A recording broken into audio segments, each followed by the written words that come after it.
brand new footage from January 6th of Nancy Pelosi, her reactions as the insurrection was unfolding, and her mission this morning, the morning after, to make sure Donald Trump would, quote, pay the price. But first, I want to play for you a never-before-seen moment with her daughter, who filmed it all. Pelosi describing how she felt when that day was finally over.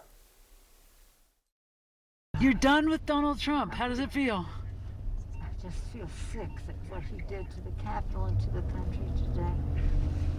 So he's got to pay a price for that. You'll remember so many members of Congress, including Nancy Pelosi, had to be whisked out of there to safety. Pelosi, the next morning, in a candid call with staffers, then worked on a speech to address the nation. Her focus then solely on Donald Trump. Wait a minute, let me just say this. I think our focus has to be on the president. Let's not divert ourselves. I've never liked Son. I think he should have been gone a long time ago. Ma'am, the press is very focused on this. Schumer just now a political breaking news alert that Schumer is going to fire the Senate Sergeant at Arms. I don't even know who that is. Yeah. But it's immaterial. The heads are rolling is what we're saying. Well, I don't want to have it on a par with the insurrection and the impeachment and the rest of that. If they ask, I will respond, but I'm not doing it on a par because it's a diversionary tactic. Understood. CNN's Sunlen Safardi is joining us now. What more are we seeing in this video? You really get the sense of fear and urgency and frustration and pain after what happened on January 6th that day.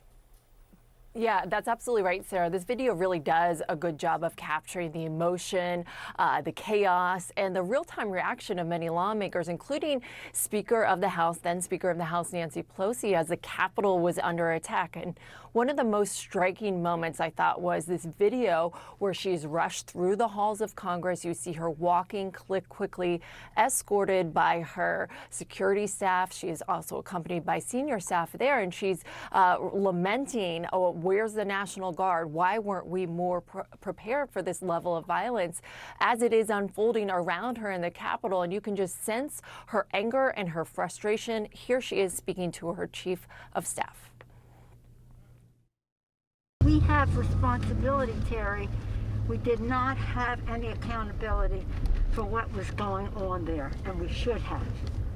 This is ridiculous. Why weren't the National Guard there to begin with?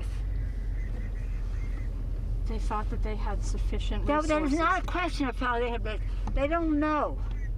They clearly didn't know, and I take responsibility for not having them just prepare for more, because it's stupid that we should be in a situation like this, because they thought they had what? They thought these people would act civilized? They thought these people gave a damn? And that video clip ends with her saying, "Shame on us." Now, other parts of the video shows the days after the attack. On January 7th, there's a video of her in her office convening a meeting with her team. And you can clearly see on this clip here, Sarah, she's in her office there, and over her fireplace there is a shattered mirror, other debris in her office, of course, when the rioters came into her office during those attacks. So again, showing how the then speaker is operating after this violence that took place at the Capitol. Yeah, I mean, I remember seeing some videos of her that her daughter happened to be taking that day. Why are we just seeing this video now? That's a good question. So this video was released by HBO, and it belongs to Alexandra Pelosi, who is a filmmaker following her that day, her daughter, who was with her the days leading up to and after the attack. We have seen some video of that documentary, but this is additional video that was unaired, that was turned over by HBO to the House Committee on Administration. They requested this video. They are now a Republican-led committee, and they are looking into more of what the January 6th committee found. They are trying to attempt to undermine what the committee found. That's why we're seeing this now nearly 50 new minutes of video. I was really struck by what Nancy Pelosi was saying there. that she takes responsibility, that she feels like they should have done more to make sure the National Guard was already at the Capitol. Can you help us understand what this means? Yeah, so at this point, it appears, I don't have the exact timestamps, but I believe this is right when she leaves. Congress is being escorted out to a secure location. And what I think you really just see there is the raw emotion of that day of Speaker Pelosi feeling like we should not have allowed these rioters to stop our official proceedings from moving forward. Look, there were tabletop exercises prior to January 6th of 2020, just like there's tabletop exercises going on right now preparing for the 2024 election. And I feel like members were worried about, this possibility of rioters getting into the Capitol. They were worried about the possibility of candidate Trump at that time getting folks excited to go and try to stop this official proceeding and stop Vice President Pence. And what you see there is Speaker Pelosi just being raw, right? Just having raw emotion about letting down the members, letting down the staff, which she's talked about on her book tour of, they were in a position they didn't want to be in. It's pretty shocking to see, to be honest, just because you've only seen it through the surveillance. You can't really hear what she's saying. But it does line up with what a lot of members and what the leadership felt that day as terms of just letting candidate Trump almost stop what was an important congressional proceeding. Yeah, you can hear the anger in her voice as well. Yes. Stephen Collinson, you paint big pictures for us every day, and I know you've written about Donald Trump's superseding indictment. I was just struck by how this new footage kind of underscores and sort of pulls out the picture that Jack Smith is painting. Obviously, he was forced to do this because of the Supreme Court immunity ruling. But this all really does thrust January 6th, the events of that day, back into the spotlight, as well as, of course, indicting Trump again and reigniting the narrative that he wants to push about persecution against him. How do you see what we just have learned about how Pelosi handled that day? How do you understand how it fits in with Donald Trump and how it is going to affect the race? Well, it's shocking, again, when you see that this issue is faded somewhat from the campaign during the whole period of President Biden's debate performance, him having to step down, the excitement over the new Democratic candidate. But looking at that again, it brings it all back, and it raises the question of how has it been so difficult to bring a president who tried to subvert democracy to account before the next election in which he's standing, and it raises the questions about what would happen if he wins. This new indictment is not going to decide the election, but the election probably will decide the fate of this case, because if Trump gets back into power, he'll appoint an attorney general, and this will be all washed under the carpet. If Harris wins, presumably there'll be the space for Smith to continue pending Supreme Court interventions to get this case to fruition. But I think when we look back or when future generations look back at this, they will puzzle about the question of how this took so long to deal with in the American political and legal system, to the extent to which the person who is widely seen as responsible for that footage has a chance to become president again.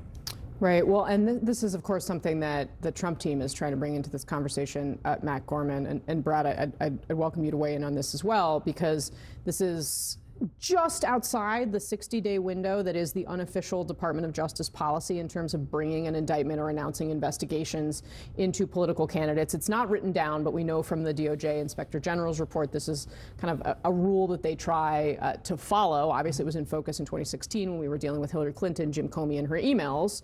But they're basically saying, yes, I know, Brad's like, your head is spinning. Let's not go back there, please. I know. But at the same time, I mean, they're basically making the argument like this is too close to an election to deal with this. Matt, how do you see this? I mean, we know how it played in the primary when Trump was indicted. Ron DeSantis will say he thinks he lost the election in no small part because of that.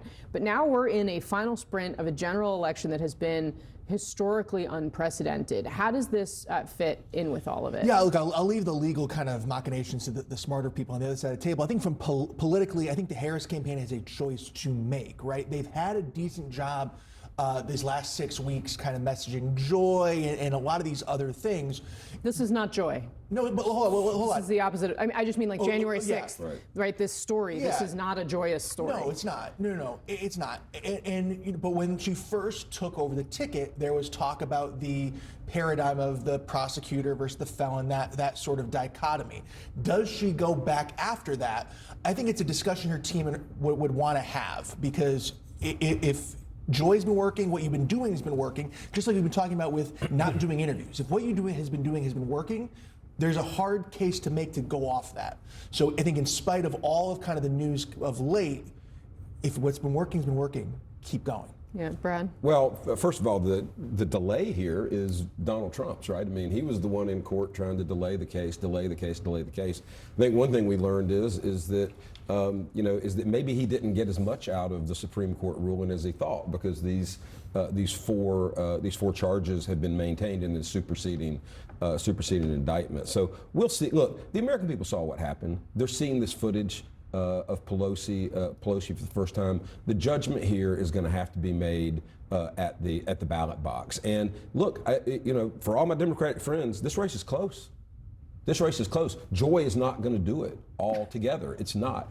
There has to be a case prosecuted against Donald Trump. I'm not talking about the case in court, but a case on a campaign trail. And so it can't all be joy and hope and happiness. Look, I was in Chicago. It was all joy, hope, and happiness.